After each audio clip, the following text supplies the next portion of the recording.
Mississippi fire. That leaves in the Mississippi choir. Black leaves on the Mississippi land. And we've got garden, we've got sons and daughters, we got grit and glory, we've got mother stories, we've got strength like towers, we got hope and power. God made woman with iron's hand, placed her up on heaven's land. God made woman with the iron's hand, raised her up on heaven's land. With strength like towers, we got hope and powers. God made woman with an iron hand, raised her up on heaven's land.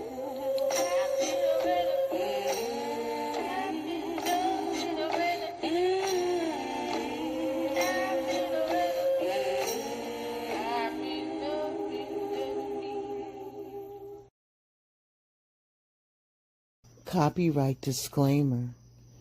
Under Section 107 of the Copyright Act of 1976, allowances made for fair use, for purpose such as criticism, comment, news reporting, teaching, scholarship, and research. Fair use is a use permitted by copyright statutes that might otherwise be infringing. Non-profit, educational, or personal use tips in the balance of the favor of fair use. Welcome back to Black History Bites. We are covering the Tulsa Black Wall Street. Where we left off at, we were talking about the Greenwood district. The overall intellectual life of Greenwood was for a community, for its size, quite striking. There was not one newspaper, but two. The Tulsa Star and the Oklahoma Sun. African Americans were discouraged from utilizing the new Carnegie Library downtown, but a smaller all-black branch library had been opened on Archer Street. Nationally recognized African American leaders such as W.E.B. Du Bois, practically the only place they could be, hemmed in the city's residential segregation ordinance. African Americans were generally barred from patronizing white-owned stores downtown or ran the risk of insult or worse if they tried. We're talking about the greatness of our people. While many Black Tulsans made a conscious decision to patronize African American merchants, the fact of the matter was that they had few other places to go. There was no depth of African American consumers. Despite the growing fame of its commercial district, the vast majority of Greenwood adults were neither businessmen or businesswomen, but worked long hours under trying conditions for white employers. Largely barred from employment in both the oil industry and for most of the Tulsa's manufacturing facilities. These men and women toiled at difficult, often dirty, and generally menial jobs, the kinds that most whites considered beneath them, as janitors and ditch diggers and dishwashers and maids and porters and day laborers domestics, and service workers. Unsung and largely forgotten, it was nevertheless their paychecks that built Greenwood and their hard work that helped to build Tulsa. Equally forgotten, perhaps, are the housing conditions that these men and women return to at the end of the day. Return to horrible conditions. Although Greenwood contained some beautiful modern homes, particularly those of the doctors and business owners and educators who lived in the fashionable 500 block of North Detroit Avenue along the shoulder of Standpipe Hill, most African Americans in pre-riot Tulsa lived in far more meager circumstances. According to a study conducted by the conducted by the American Association of Social Workers of Living Conditions in Black Tulsa shortly before the riot, some 95% of the Negro residents in the Black Belt lived in poorly constructed frame houses without conveniences and on streets which were unpaved and on which the drainage was all surface. World War I had done much to clarify their thinking. In the name of democracy, African Americans had solidly supported the war effort. Black soldiers were placed in segregated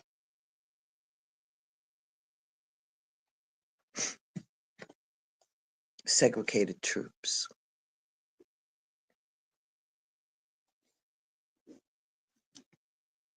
Before the Tulsa riot, Greenwood was also the home to local business league, various fraternal orders, a YMCA branch, and a number of women clubs, and the last of which were often led by the more than 30 teachers who taught in the city's separate and, as far as facilities were concerned, decidedly unequal African American public schools. The political issues of the day also attracted considerable interest. The Tulsa Star, in particular, not only provided extensive coverage of national, state, and local political campaigns and election results, but also devoted significant column space for recording the activities of the local all-Black Democratic and Republican clubs. This also paid attention to a number of the quasi-political movements such as Marcus Garvey's Universal Negro Improvement Association, different Back to Africa movements, and various nationalist organizations. One such group, the African Blood Brotherhood, later claimed to have had a chapter in Greenwood prior to the riot. When it came to religious activity, there was no question at all where Tulsa's African American community stood. Church members in Tulsa ran high. On a per capita basis, there were more churches in Black Tulsa than there were in the city's white community, as well as a number of Bible study groups. Christian youth organizations and chapters of national religious societies. All told, there were more than a dozen African American churches in Tulsa at the time of the riot, including the First Baptist, Vernon AME, Brown's Chapel, Morning Star, Bethel Seventh-day Adventist, and the Paradise Baptist, as well as the Church of God, Nazarene, and the Church of God in Christ congregations. Most impressive from an architectural standpoint, perhaps was the beautiful brand new home of Zion, of Mount Zion Baptist, which was dedicated on April 10th, 1921, less than 8 weeks before the riot. The new Mount Zion Baptist Church building, constructed of brick and mortar, also was a tangible symbol of the fact that African Americans had also shared to some degree in Tulsa's great economic boom. While modest in comparison, with the fortunes being amassed by the city's white millionaires, Greenwood was home to some highly successful business entrepreneurs. O.W. Gurley, a real estate developer and Gurley Hotel owner, reportedly suffered some $65,000 in losses during the riot. Even more impressive was the business resume of J.B. Stratford, all whose assets were said to be nearly twice as large. Stratford, a highly successful owner of rental property, had borrowed $20,000 in order to construct his hotel. Opened on January 1st, 1918, the Stratford Hotel, a modern 54-room structure, instantly became not only one of the true jewels of Greenwood Avenue, but also was one of the largest Black-owned businesses in Oklahoma. Most of the Black businesses in Tulsa were, of course, more modest affairs. Scattered about the district were numerous small stores, from two-seater barbershops to family-run grocery stores that helped to make pre-riot Greenwood, on a per capita basis, one of the most business-laden Black communities in the country.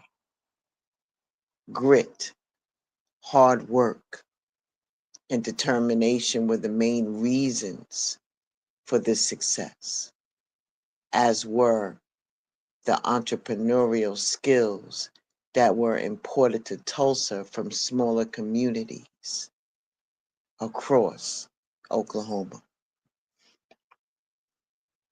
With the World War I veterans returning home after having risked their lives and shed their blood in Europe, they felt more strongly that not only was it time that democracy was practiced back home, but it's a long time overdue. They returned home to a nation not only plagued by race riots and lynchings, but also by poisonous racial climate that in many ways was only growing worse. The very same years that saw the emergence of the United States as a major world power also witnessed back home the rise of some aggressive and insidious new forms of white racism. Moreover, the new racial climate was far from limited to the South. Less than 50 years after the Civil War, a number of northern cities began to bar African Americans from restaurants and other public establishments, while in the classrooms of Ivy League colleges and university, a new scientific racism, which held that whites from Northern Europe were innately superior to all other human groups, was all the rage. In Washington, the administration of President Woodrow Wilson proposed dozens of laws which mandated discriminatory treatment against African Americans.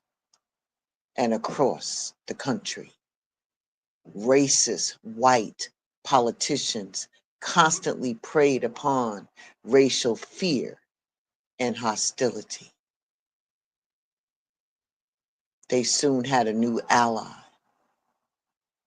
reestablished in Atlanta in 1915,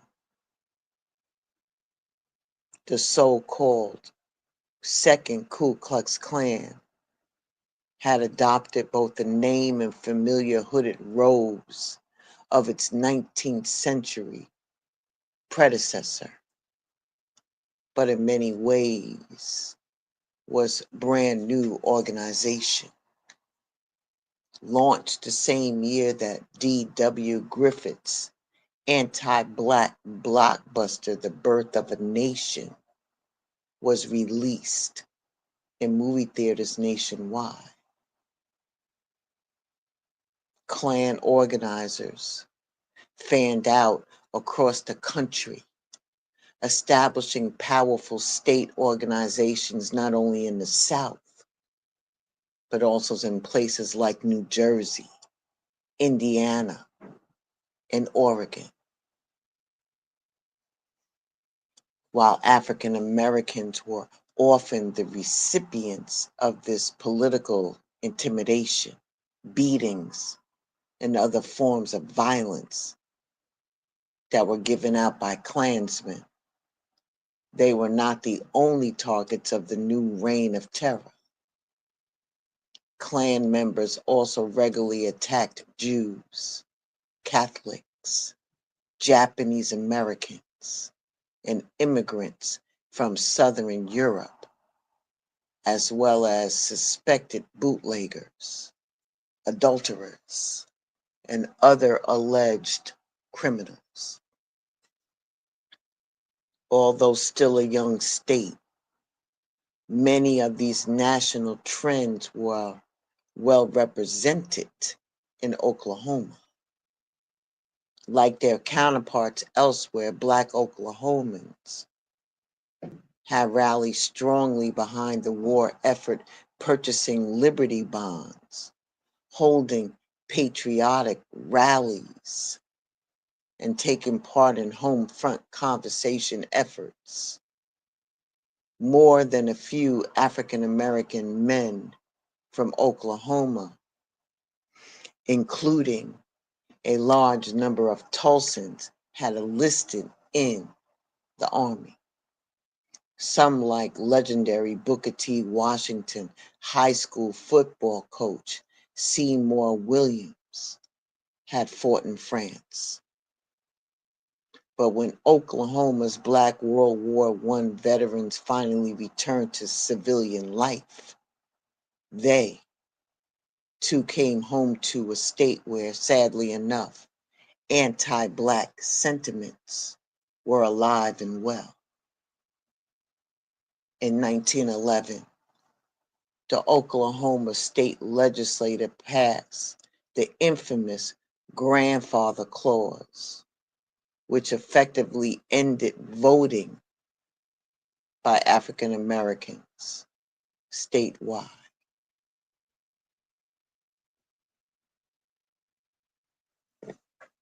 Jim Crow legislation stopped there in Oklahoma too. In the end of the state legislature passed a number of segregation statutes, including one which made Oklahoma the first state in the Union to segregate its telephone booths. Racial violence directed against Black Oklahomans also was grim reality during this period, in large part owing to the conditions of frontier lawlessness.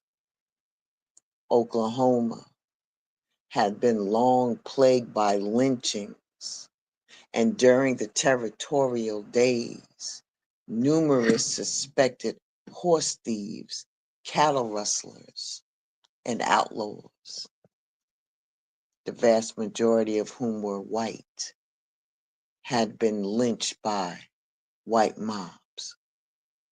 However, from 1911 onward, all of the state's lynching victims, save for one, were African American.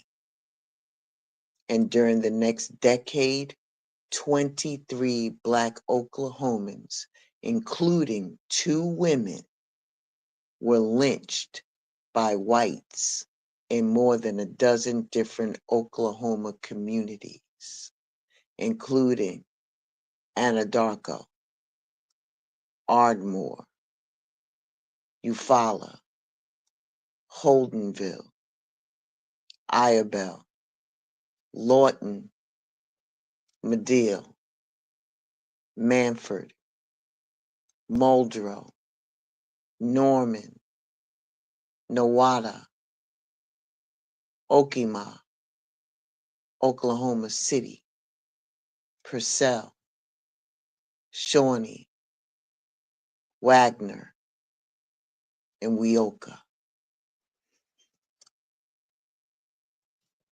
The Sooner State also proved to be fertile ground for the newly revived Ku Klux Klan. Estimates vary, but at the height of its power in the mid-1920s, it is believed that there were more than 100,000 Klansmen in Oklahoma. Chapters existed statewide, and the organization's membership rolls included farmers, ranchers, miners, of oil field workers, small town merchants, big city businessmen, ministers, newspaper editors, policemen, educators, lawyers, judges, and politicians. Most Klan activities including cross burnings, parades, night riding, whippings, and other forms of violence and intimidation tended to be local in nature, although at one point the political clout of the state organization was so great that it managed to launch impeachment proceedings against Governor John C. Walton, who opposed the Klan. Tulsa, in particular, became a lively center of Klan activity, while membership figures are fewer and far between. One estimate held that there were more than 3,200 members of the Tulsa Klan in December of 1921. Perhaps as many as 6,000 white Tulsans at one time or another became members of the Klan, including several prominent local leaders. At one Klan initiation ceremony that took place in the countryside south of town during the summer of 1922, more than 1,000 new members were initiated, causing a huge traffic jam on the road to Broken Arrow. Tulsa also was home to a thriving chapter of the women of the Ku Klux Klan. as well as being one of the few cities in the country with an active chapter of the organization's official youth affiliate, the Junior Ku Klux Klan. There were Klan parades, Klan funerals, Klan fundraisers, including one widely successful 1923 benefit that netted some $24,000 when 13 Ford automobiles were raffled off. In time, the Tulsa Klan grew so solvent that it built its own brick auditorium, Benno Hall. Short, it was said for Be No Nigger, Be No Jew, Be No Catholic, on Main Street, just north of downtown. The local Klan also was highly active in politics in Tulsa and regularly issued lists of Klan-approved candidates for both state and local political offices that were prominently displayed in Tulsa newspapers.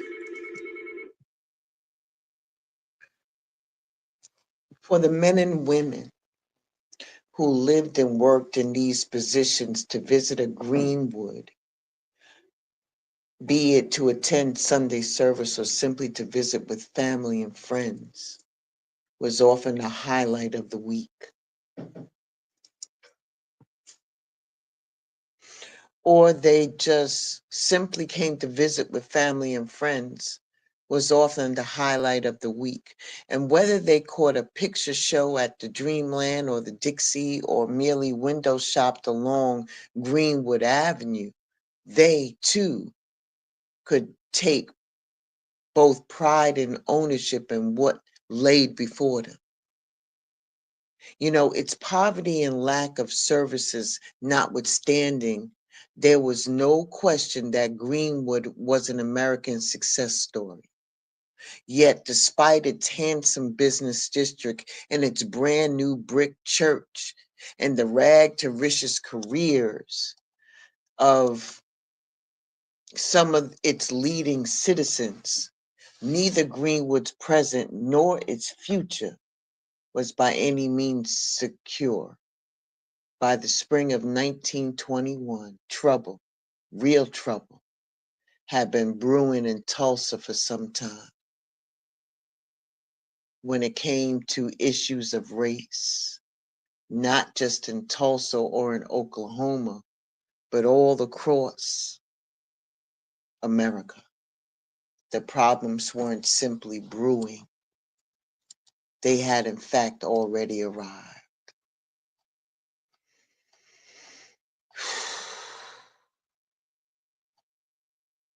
And that's what I have. But allow me to show you some things. In remembrance, we speak your name. Gratitude to the first Black Wall Street, Tulsa, Oklahoma, 1921.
so-called black or African American. You can drop the African, keep the American. When we say Aborigine and make their world in, I'm going in the same dirt my ancestors buried in. I come from a god and a goddess, so what that make me? Not even Basquiat can trace me.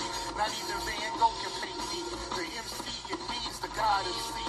Equals the god in me. I'm focused in, let my mind be free. You too blind to see. The Jews I give Israel is been real. These ain't shots, they missiles. All you gonna hear is the whistle. Lyrically, this the execution. My verses start revolutions. From my people seeking restitution. Since the beginning, fuck evolution. Or maybe my reality is all a dream. I put it together like I was sowing seeds. So it seems this is that audio dopamine. Go against the machine. We put you where nobody can hear you scream. And sing you to meet you Elohim. My nigga, this is savage mode. It's something that you hate to go. It started with a spark and I'ma let it explode. I was given the cheat codes that'll let me dump and reload. And go through them waves like a fucking torpedo. You dealt the cards of life. I just cut them diamonds with the ace of spades. Y'all scatter like roaches when they facing raid. Or vampires when they facing blade. I'm trying to get next to Shireen like I'm getting played. You still stuck as a mental slave. You still